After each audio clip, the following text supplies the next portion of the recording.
메밀꽃 필 무렵. 이효석. 여름장이란 애시당초에 글러서 해는 아직 중천에 있건만 장판은 벌써 쓸쓸하고 더운 햇발이 버려놓은 전 휘장 밑으로 등줄기를 훅훅 볶는다. 마을 사람들은 거의 돌아간 뒤요 팔리지 못한 나무꾼패가 길거리에 궁깃거리고들 있으나 석유병이나 받고 고깃말이나 사면 족할 이 축들을 바라고 언제까지든지 버티고 있을 법은 없다. 찝찝스럽게 날아드는 파리떼도 장난꾼 각다기들도 귀찮다. 얼음뱅이요 왼손잡이인 드팀전의 허생원은 기어이 동업의 조선딸을 낚고 보았다. 그만 거둘까? 잘 생각했네. 봉평장에서 한 번이나 흐뭇하게 사본 일이 있었을까? 내일 대화장에서나 한몫 벌어야겠네. 오늘 밤은 밤을 새서 걸어야 될걸? 달이 뜨렸다. 절렁절렁 소리를 내며 조선딸이 그날 산 돈을 따지는 것을 보고 허생원은 말뚝에서 넓은 휘장을 걷고 버려놓았던 물건을 거두기 시작하였다. 모명필과 주단바리가 두 고리짝에 꼭 찼다. 멍석 위에는 천조각이 어수선하게 남았다. 다른 축들도 벌써 거의 전들을 걷고 있었다. 약바르게 떠나는 패도 있었다. 어물장수도, 땜장이도, 엿장수도, 생강장수도 꼴들이 보이지 않았다. 내일은 진부와 대화의 장이 선다. 축들은 그 어느 쪽으로든지 밤을 새며 6, 70리 밤길을 타박거리지 않으면 안 된다. 장판은 잔치 뒷마당같이 어수선하게 버려지고 술집에서는 싸움이 터져 있었다. 주정꾼 욕지거리에 섞여 계집의 앙칼진 목소리가 찢어졌다. 장날 저녁은 정해놓고 계집의 고함소리로 시작되는 것이다. 생원, 시침을 때도 다 하네. 충주집 말야. 계집 목소리로 문득 생각난 듯이 조선딸은 비죽이 웃는다. 화중지병이지. 연소패들을 적수로 하고야 대거리가 돼야 말이지. 그렇지도 않을걸. 축들이 사족을 못 쓰는 것도 사실은 사실이나 아무리 그렇다곤 해도 왜 그 동이 말일세. 감쪽같이 충주집을 후린 눈치거든. 뭐? 그 애송이가? 물건 가지고 낚았나 보지. 착실한 녀석인 줄 알았더니. 그 길만은 알 수 있나? 궁리 말고 갑옷에나 그려. 내 한턱 씀새. 그다지 마음이 당기지 않는 것을 쫓아갔다. 허생원은 계집과는 연분이 멀었다. 얼음뱅이 상판을 쳐들고 대어설 숫기도 없었으나 계집편에서 정을 버는 적도 없었고 쓸쓸하고 뒤틀린 반생이었다. 충주집을 생각만 하여도 철없이 얼굴이 붉어지고 발밑이 떨리고 그 자리에 소스라쳐 버린다. 충주집 문을 들어서 술좌석에서 짜장 동리를 만났을 때에는 어찌된 서술인지 발끈 화가 나버렸다. 상 위에 붉은 얼굴을 쳐들고 제법 계집과 농탕 치는 것을 보고서야 견딜 수 없었던 것이다. 녀석이 제법 난줄꾼인데 꼴사납다. 머리에 피도 안 마른 녀석이 낮부터 술 처먹고 계집과 농탕이야. 장돌뱅이 망신만 시키고 돌아다니는구나. 그 꼴에 우리들과 한몫 보자는 셈이지. 동이 앞에 막아서면서부터 책망이었다. 걱정도 팔자요. 하는 듯이 빤히 쳐다보는 상기된 눈망울에 부딪힐 때 얼결김에 따귀를 하나 갈겨주지 않고는 배길 수 없었다. 동이도 활을 쓰고 팩하고 일어서기는 하였으나 허생원은 조금도 동색하는 법 없이 마음먹은 대로는 다 짓거렸다. 어디서 주워먹은 선머슴인지는 모르겠으나 내게도 아비 엄이 있겠지? 그 사나운 꼴 보면 맘 좋겠다. 장사란 탐탁하게 해야 되지. 계집이다 뭐야. 나가거라. 냉큼 꼴치워. 그러나 한마디도 대거리하지 않고 하염없이 나가는 꼴을 보려니 도리어 측은히 여겨졌다. 아직도 서름서름한 사이인데 너무 과하지 않았을까 하고 마음이 선뻔해졌다. 주제도 넘지. 같은 술 손님이면서도 아무리 젊다고 자식 낳게 된 것을 붙들고 치고 닦아셀 것은 무어야 원.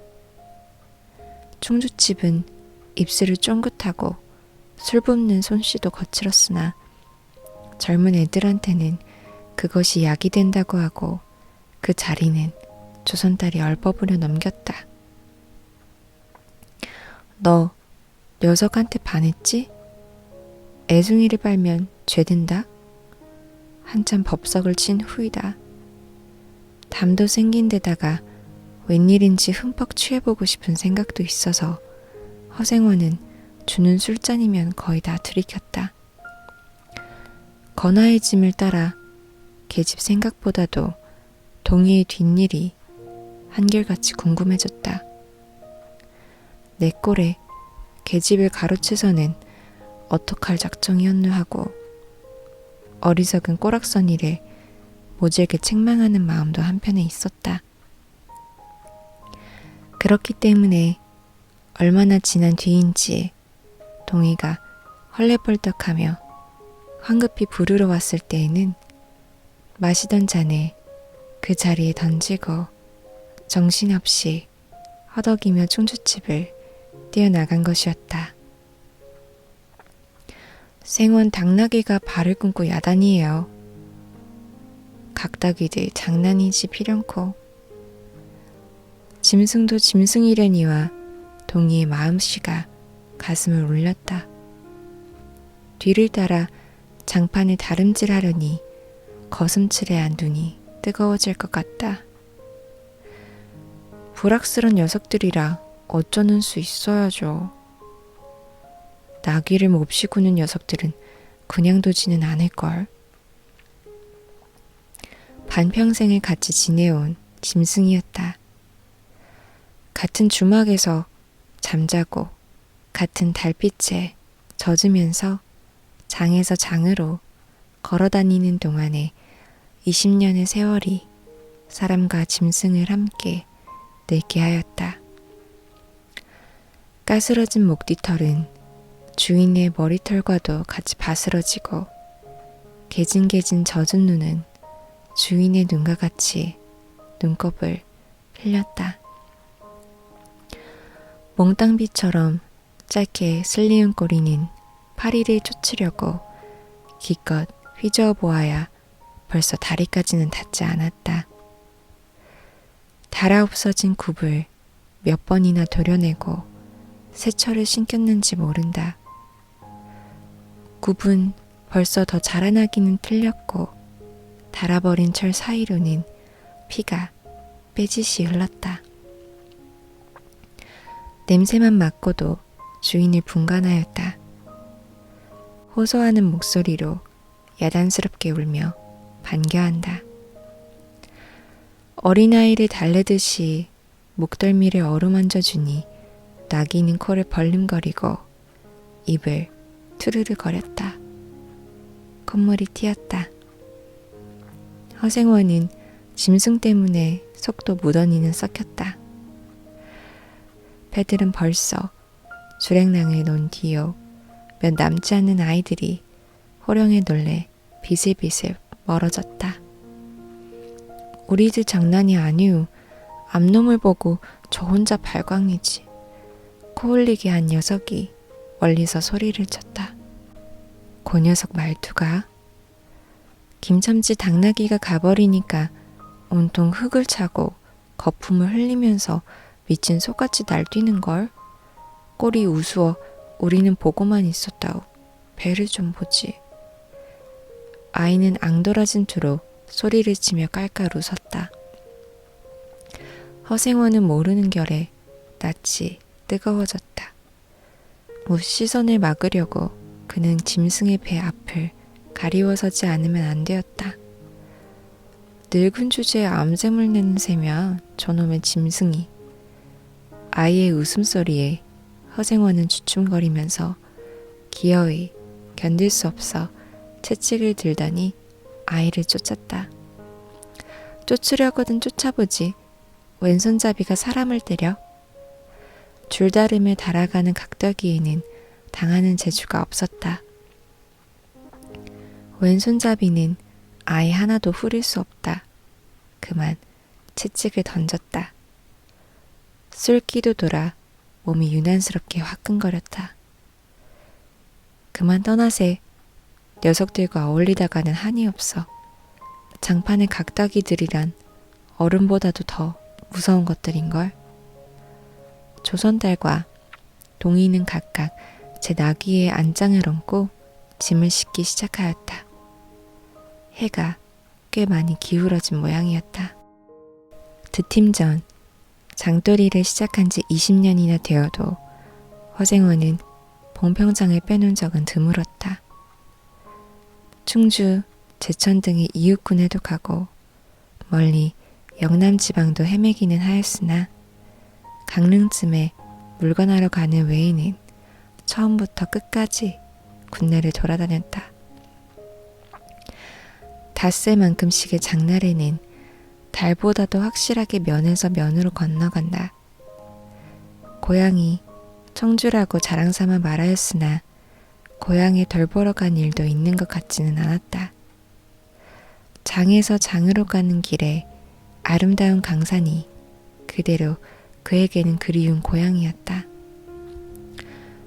반날 동안이나 뚜벅뚜벅 걷고 장터 있는 마을에 거의 가까이 왔을 때 거친 나귀가 한바탕 무렁차게 울면 더구나 그것이 저녁녘이어서 등불들이 어둠 속에 깜빡거릴 무렵이면 늘 당하는 것이건만 허생원은 변치 않고 언제든지 가슴이 뛰놀았다.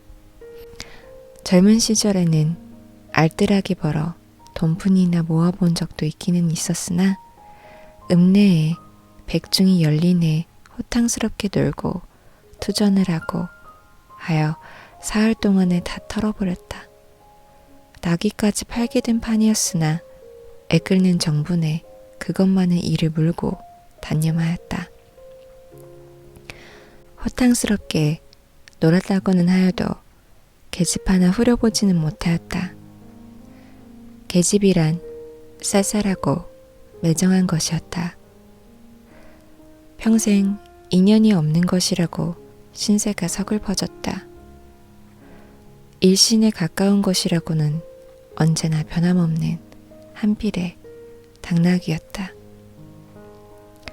그렇다고는 하여도 꼭 한 번의 첫 일을 잊을 수는 없었다. 뒤에도 처음에도 없는 단 한 번의 괴이한 인연. 봉평에 다니기 시작한 젊은 시절의 일이었으나 그것을 생각할 적만은 그도 산 보람을 느꼈다. 달밤이었으나 어떻게 해서 그렇게 됐는지 지금 생각해도 도무지 알 수 없어. 허생원은 오늘 밤도 또 그 이야기를 끄집어내려는 것이다. 조선딸은 친구가 된 이래 귀에 못이 박히도록 들어왔다.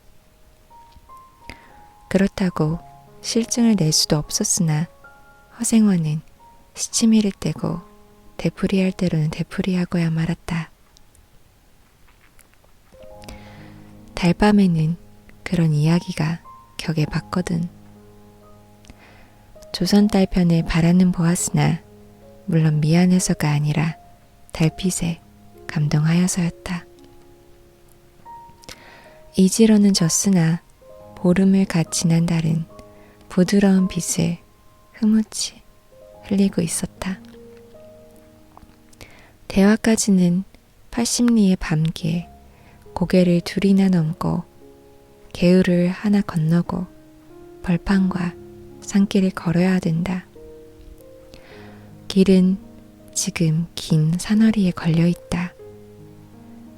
밤중을 지난 무렵인지 죽은 듯이 고요한 속에서 짐승 같은 달의 숨소리가 손에 잡힐 듯이 들리며 공포기와 옥수수 잎새가 한층 달에 푸르게 젖었다. 산허리는 온통 메밀밭이어서 피기 시작한 꽃이 소금을 뿌린 듯이 흐뭇한 달빛에 숨이 막힐 지경이다. 붉은 대궁이 향기같이 애잔하고 나귀들의 걸음도 시원하다. 길이 좁은 까닭에 세 사람은 나귀를 타고 외줄로 늘어섰다. 방울소리가 시원스럽게 딸랑딸랑 메밀밖에로 흘러간다. 앞장선 허생원의 이야기 소리는 꽁무니에 선 동이에게는 확척히는 안 들렸으나 그는 그대로 개운한 제멋에 적적하지는 않았다. 장선 꼭 이런 날 밤이었네. 객주집 토방이란 무더워서 잠이 들어야지. 밤중은 돼서 혼자 일어나 개울가에 목욕하러 나갔지. 봉평은 지금이나 그제나 마찬가지지. 보이는 곳마다 메밀밭이어서 개울가가 어디 없이 하얀 꽃이야. 돌밭에 벗어도 좋을 것을 달이 너무나 밝은 까닭에 옷을 벗으러 물 방앗간으로 들어가지 않았나. 이상한 일도 많지. 거기서 난데없는 성서방네 처녀와 마주쳤단 말이네. 봉평서야 제일간이 일색이었지. 팔자에 있었나 보지. 아무렴 하고 응답하면서 말머리를 아끼는 듯이 한참이나 담배를 빨 뿐이었다. 구수한 자줏빛 연기가 밤 기운 속에 흘러서는 녹았다. 날 기다린 것은 아니었으나 그렇다고 달리 기다리는 논팽이가 있는 것도 아니었네. 처녀는 울고 있단 말이야. 짐작은 되고 있으나 성서방네는 한창 어려워서 들고 날 판인 때였지. 한 집안일이니 딸에겐데 걱정이 없을 리 있겠나. 좋은 데만 있으면 시집도 보내련만 시집은 죽어도 싫다니. 그러나 처녀란 울 때같이 정을 끊는 때가 있을까. 처음에는 놀라기도 한 눈치였으나 걱정 있을 때는 누그러지기도 쉬운 듯해서 이럭저럭 이야기가 되었네. 생각하면 무섭고도 기막힌 밤이었어. 제천인지로 주랭랑을 놓은 건 그 다음 날이렸지. 다음 장도막에는 벌써 온 집안이 사라진 뒤였네. 장판은 소문에 발끈 뒤집혀 오죽해야 술집에 팔려가기가 상수라고 처녀의 뒷공론이 자자들 하단 말이야. 제천 장판을 몇 번이나 뒤졌겠나. 허나 처녀의 꼴은 껌껌먹은 자리야. 첫날 밤이 마지막 밤이었지. 그때부터 봉평이 마음에 든 것이 반평생을 두고 다니게 되었네. 반평생인들 잊을 수 있겠나. 수 좋았지. 그렇게 신통한 일이란 쉽지 않아. 항용 못난 것 얻어 새끼 낳고 걱정 늘고 생각만 해도 진저리가 나지. 그러나 느그막 바지까지 장돌배기로 지내기도 힘드는 노릇 아닌가. 난 가을까지만 하고 이 생계와도 하직하려네. 대화쯤에 조그만 전방이나 하나 버리고 식구들을 부르겠어. 사시장천 뚜벅뚜벅 걷기란 여간일해야지. 얘 처녀나 만나면 같이나 살까? 난 거꾸로 질 때까지 이 길 걷고 저 달 볼 테야. 산길을 벗어나니 큰 길로 튀어졌다. 꽁무니에 동이도 앞으로 나서 나귀들은 가로 늘어섰다. 총각도 젊겠다. 지금이 한창 시절이렸다. 충주집에서는 그만 실수를 해서 그 꼴이 되었으나 설계 생각 말게. 천만에요. 되려 부끄러워요.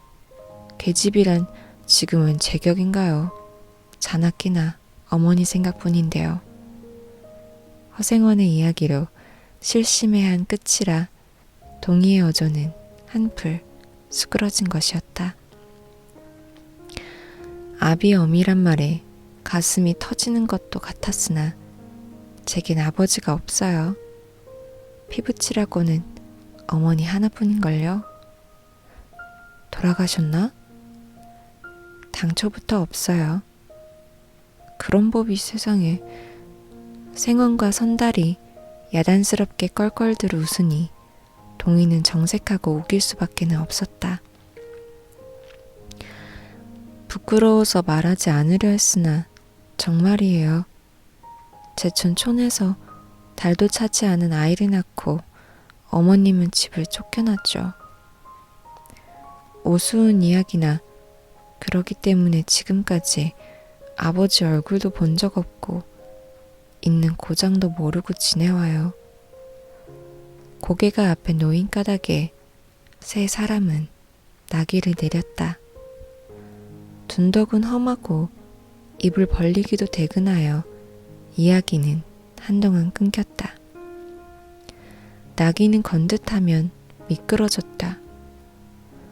허생원은 숨이 차 몇 번이고 다리를 쉬지 않으면 안 되었다. 고개를 넘을 때마다 나이가 알렸다. 동이 같은 젊은 축이 끝이 없이 부러웠다. 땀이 등을 한바탕 쭉 씻어내렸다. 고개 너머는 바로 개울이었다. 장마에 흘겨버린 널다리가 아직도 걸리지 않은 채로 있는 까닭에 벗고 건너야 되었다.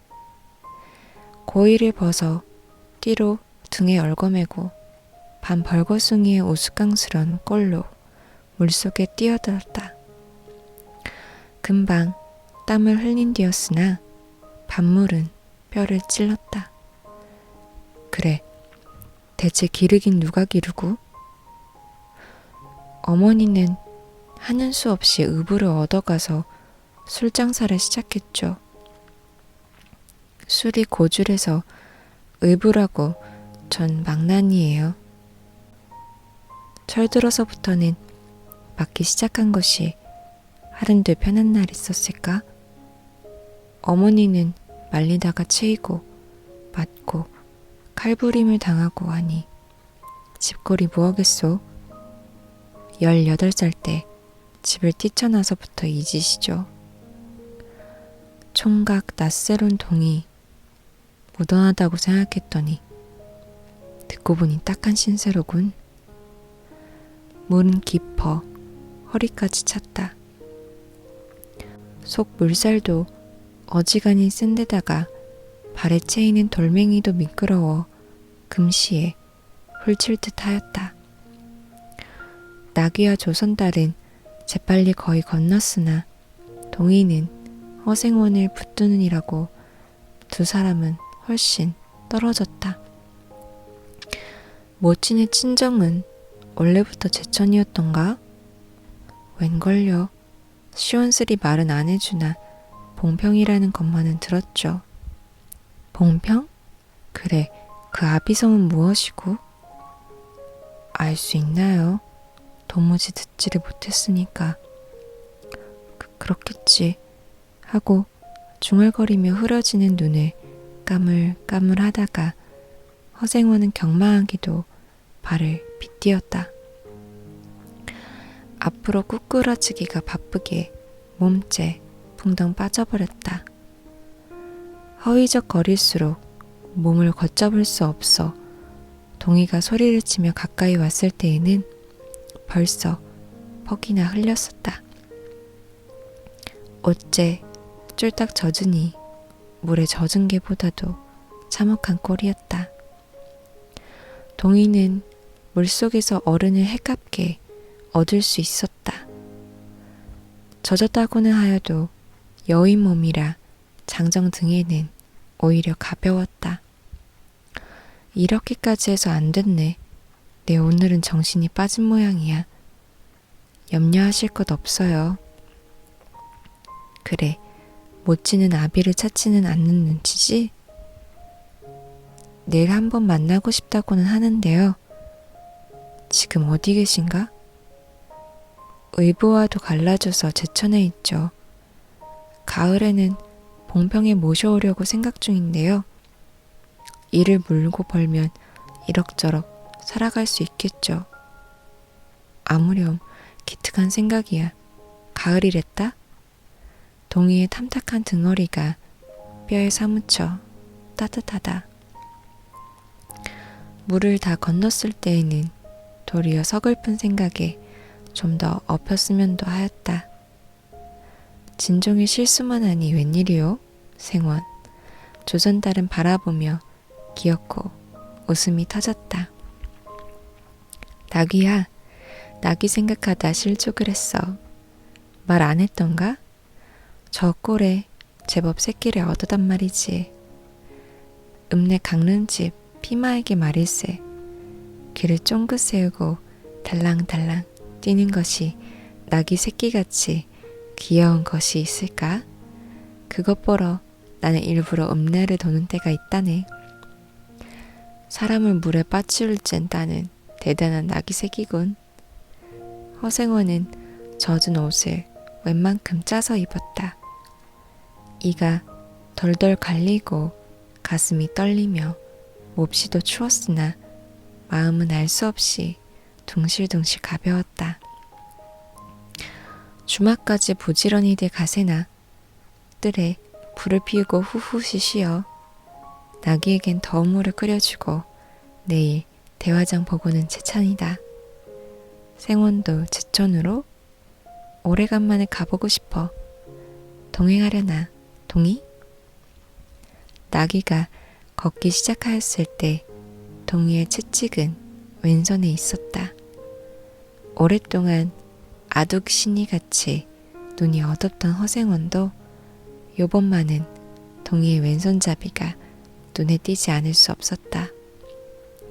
걸음도 해갔고 방울소리가 밤 벌판에 한층 청청하게 울렸다. 달이 어지간히 기울여졌다. 여러분 구독과 좋아요 부탁드려요.